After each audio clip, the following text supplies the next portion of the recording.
হরে কৃষ্ণ, রাধে রাধে। মৌমিতা পরিবারে আপনাদেরকে জানাই অনেক অনেক শুভেচ্ছা ও অভিনন্দন। আজকের আলোচ্য বিষয়টি হচ্ছে আশ্বিন মাসের কোজাগরী লক্ষ্মী পূজা উপলক্ষে ব্রত পাঁচালী। শ্রোতা বন্ধুরা, আপনারা খুব মনোযোগ সহকারে এই লক্ষ্মী ব্রত পাঁচালী শ্রবণ করুন, আপনাদের কিন্তু অনেক ভালো লাগবে। তবে এবার শুরু করা যাক আশ্বিন মাসের কোজাগরী লক্ষ্মী পূজার ব্রত পাঁচালী।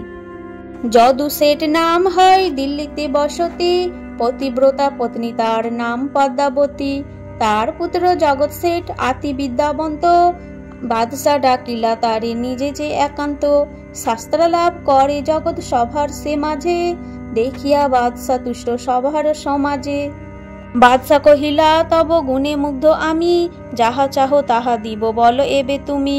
জগৎ কহিলা যাই মাতা পিতা স্থান, তাদের জিজ্ঞাসিত পরে লব তব দান। এত বলি জগৎ সে বাটিতে আসিল, পিতা মাতার স্থানে সব কথা যে কহিল। মাতা তার পদ্মাবতী চতুরা কামিনী, সত্যবদ্ধ করি বাদশায় বলিবে যে বাণী। আশ্বিনের কোজাগরী পূর্ণিমার ভিতর, কেহ না জ্বালিবে বাতি আপনার ঘর। মাতৃ আজ্ঞা শুনি জগৎ রাজসভা গেল, সেই কথা বাদশার গোচর করিল। শুনিয়া আনন্দে বাদশা দ্রুতে ডাকাইল, পূর্বাপর সব কথা দ্রুতেরে কহিল। রাজ আজ্ঞা পেয়ে দ্রুত ঢেঁড়া পিটাইল, কোজাগরী সন্ধ্যায় কেউ বাতি না জ্বালিল। সতী সাধ্বী পদ্মাবতী ভাবি নিজ মনে, জ্বালিল ঘৃতের বাতি লক্ষ্মীর ভবনে।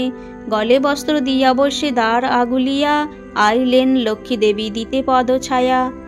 ভ্রামিলাম আমি সারা দিল্লির নগরে, কোথাও না দেখিলাম বাতি জ্বলিবারে। ডাকিয়া কহেন লক্ষ্মী পদ্মাবতী প্রতি, আজিকে তোমার গৃহে করিব বসতি। দ্বার ছাড়ি দেহ পদ্মা আমার কারণ, বসিয়া তোমার গৃহে জুড়াইয়া জীবন।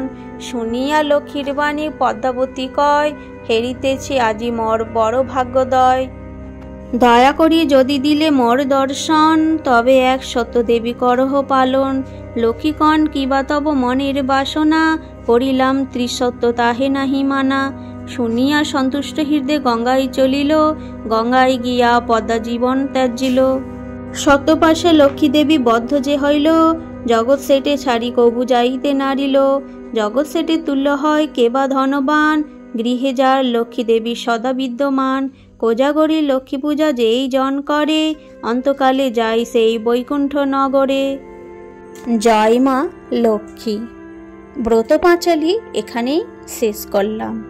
এবারে মা লক্ষ্মীর প্রণাম মন্ত্রটা শ্রবণ করুন।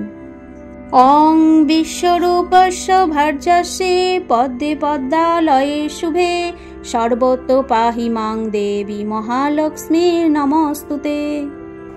আজকের এই ভিডিওটি এই পর্যন্তই থাকলো। সকলেই ভালো থাকবেন, সুস্থ থাকবেন।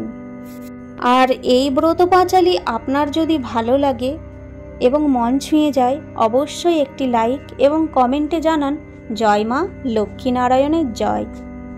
আপনি যদি আমার এই চ্যানেলে নতুন বন্ধু হয়ে থাকেন, অবশ্যই চ্যানেলটিকে সাবস্ক্রাইব করে পাশে থাকা বেল আইকনটি ক্লিক করে রাখুন, যাতে আমার এই রকম সমস্ত ভিডিও কিন্তু আপনি খুব সহজেই পেয়ে যাবেন। আর ভালোবেসে শ্রদ্ধা মনে একটিবার হলেও বলুন জয় মা লক্ষ্মীনারায়ণের জয়।